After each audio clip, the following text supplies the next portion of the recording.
Hello and welcome to another video. So today we're taking a look at a Dragoncraft deck. No surprise, it is Cocytus. It's definitely still one of the most powerful Dragoncraft decks that exist for the rotation format, and it's still been floating around quite heavily.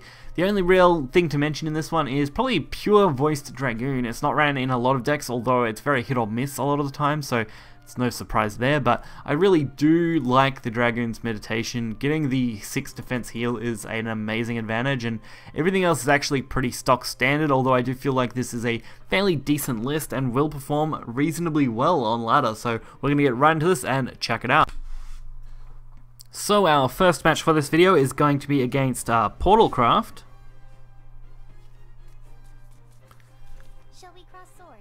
Don't see quite as many Portalcrafts these days, at least, in rotation, so that's a little sad on the Portalcraft end, but overall it does mean we're seeing a bit more variety compared to the last card expansion.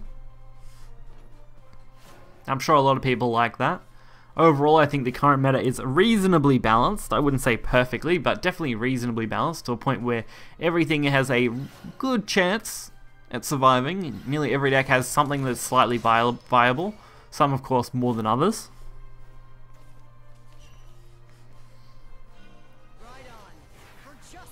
Dragoncraft is doing a fairly good job at holding its own. The early game really is just a matter of ramping and taking the initiative with these 2-3 drops and things like that can really hold off massive board floods.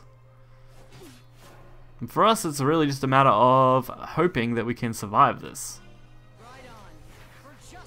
Which actually isn't that hard considering our current hand and our current situation. Going for a ward though I think might have been better using one of those Poseidons, but I decided to hold on to them for future protection, which would be fairly decent.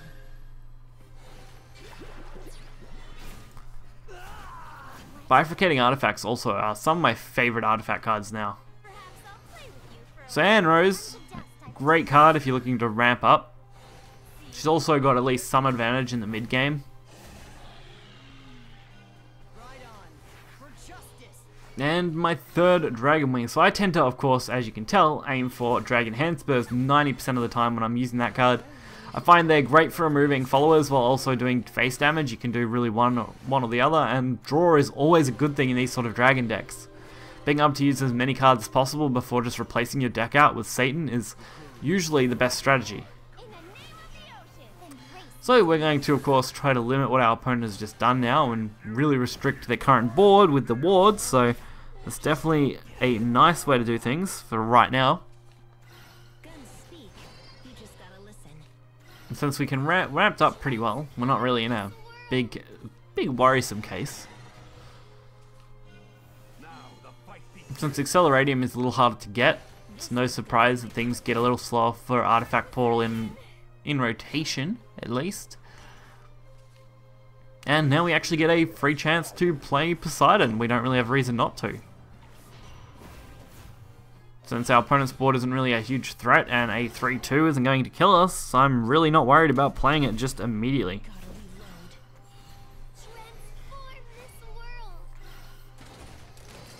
Prototype Warrior, again, not really a problem. Putting more bifurcations in your deck. And we're left with a 7. Ideally we wanted Azeroth. Unfortunately that didn't end up being the case that turn, but we did end up at least getting a way to remove most of this board or heal up and stuff like that, which is still really good. Also getting more Evos for free is always a really nice feeling. You can even draw some more cards.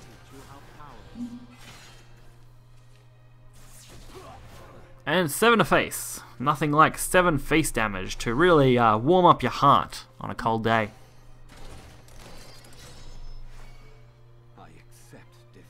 No surprise, when you have no cards left in your hand and really can't deal with that board, it's not a shocker. And for the next game, we're going up against Sword. Another game that doesn't really shock me. Sword is super common to go up against, especially with Dragon. It's the same for the reverse, which if you've watched my last video, you guys would know. It's very common for Sword and Dragon to face each other, as they seem to be some of the top 2 decks sitting around on ladder at the moment, other than, of course, Blood, which unfortunately I don't see quite as much of. I would like to see a few more Blood decks pop up around, but I'd say I fight 2 bloods in every 10 decks, and I'd say I fight almost 3 of each as far as Sword and Dragon goes, leaving only, 2 for every other class to fill in the gaps. It's a little less common. Which isn't necessarily super bad, but it just seems to be my luck lately. So turn 3, Core, why not? I am very partial to the Draconic Core. I think it's such an amazing card to be able to use for dual ramp with stuff like Anrose on turn 4 when you're going second, or even on turn 5 with a 2-drop.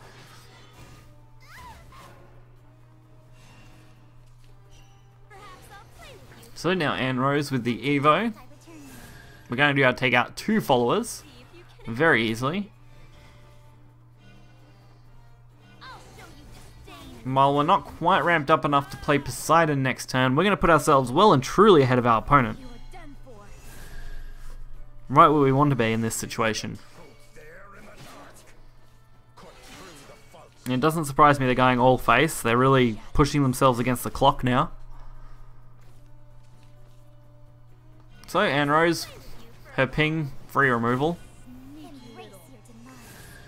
The Evo will take us up to 8 play points. Still again, not quite close enough to what I would like to be at to use, of course, the Poseidon and Raging Dragon combination that we've got in hand. But it could, of course, be worse. Sky Saber is definitely a good one.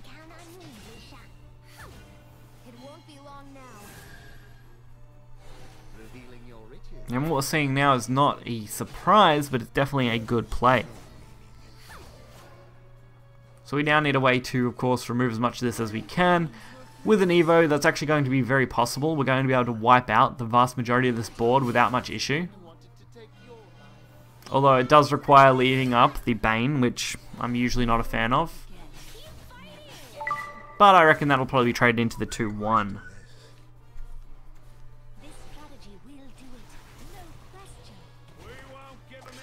Silly Strategist, okay, that's a fair play. Now we've got a Poseidon into Raging Dragon combo, probably one of the strongest combo of cards in the game. As far as just, a 2-card combination goes. So, a complete board wipe, and something that isn't going to be easy for Swordcraft to recover from. Especially considering their current situation. So I did decide to go for healing, only because I was on 12 health and didn't want to take the risk. If I was anywhere over 15, I would have actually took the Summon 2 Dragons play, as that would have actually pretty much guaranteed lethal. But I really wasn't taking that massive risk.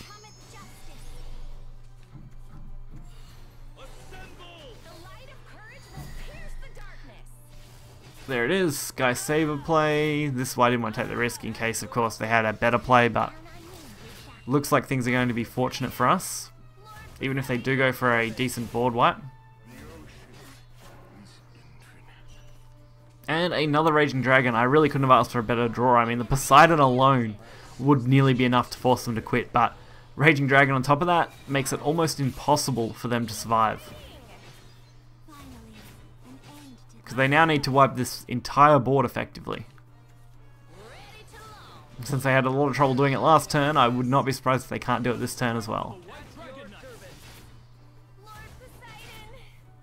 And they're doing an okay job though, even though it's not going to be enough looking at what they've got currently. They definitely put in a valiant effort at winning this game. And healing up.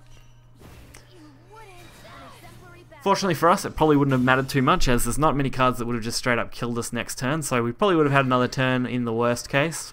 Not really an issue. So the Cocytus Dragon lists have been some of the more fun decks that I've played in the last 3-ish months or so of playing Shadowverse. Honestly, the game is getting a little stale on my end as far as just playing it goes. I like making these videos for you guys, but that's really about it at the moment. I do my dailies, I go through some of the meta stuff, that's about it. I do the Grand Prix, play a few things. That's about all I do with the game at the moment, and that's a little sad, and I am trying to, of course, transition to other types of content. If you guys are interested in those, be sure to keep checking them out. But I'm hoping to keep doing these at least for the rest of this expansion, and then probably just do them more sporadically from the expansions going forward. If you guys did enjoy this video, be sure to hit the like button and subscribe for more content. You'll find a deck list in the description below. Until next time, see ya.